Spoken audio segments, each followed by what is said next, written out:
Good evening, everyone. My name is Lou Pizzitola. Thank you for joining us. Through his gifts as a writer, Samuel "Chip" Delany has given readers more than they could ask for, and more often than not, surprised them by giving them not quite what they asked for. His writings are paper-bound, hardcover, and electronic discoveries, spanning the years from the present back to the 1960s.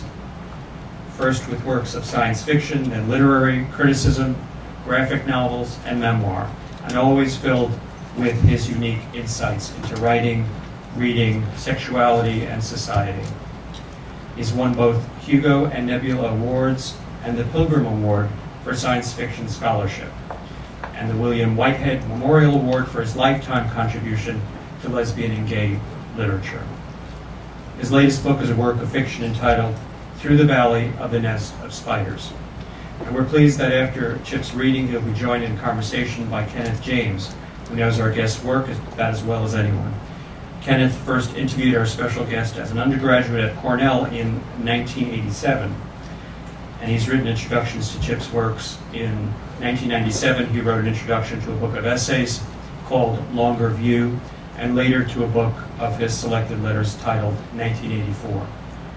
It has been announced Kenneth will edit Samuel R. Delany's collected journals, which will likely run to 5 volumes, so you will be seeing that fairly soon.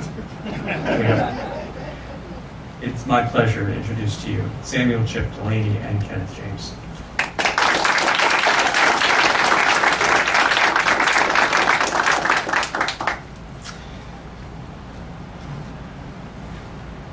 I'm grateful to Lou for ticking some items off of my own agenda, so there's less standing between all of you and the main event. My name is Kenneth James. It's a great privilege and pleasure to converse with the special guest for tonight's Pride Month event at Barnes & Noble.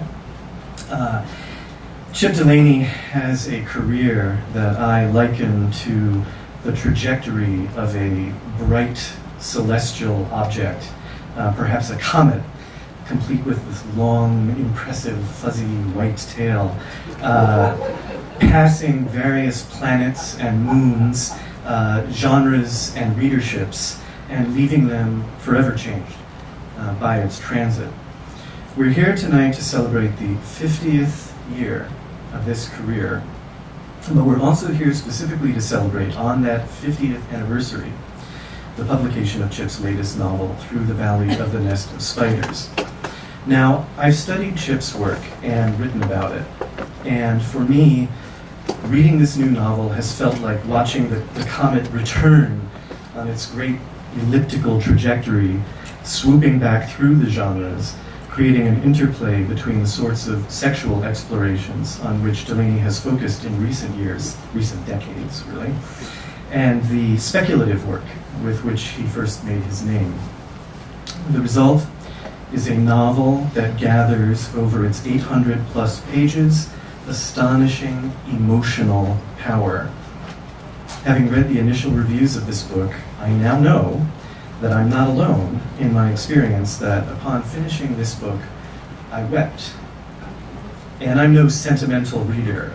No other book has ever done that to me before in my life, not one.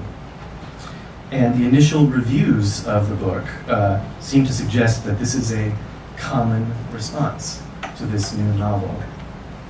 It takes an extraordinary writer indeed to tell a story with such emotional force, and Samuel Delany is one of this country's greatest.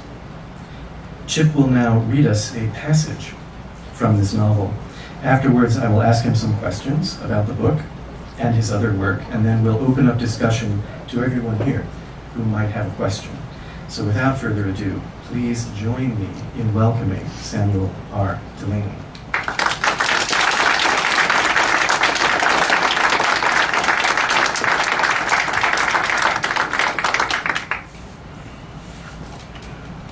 Well, thank you very much, Lou, and thank you very much, Ken.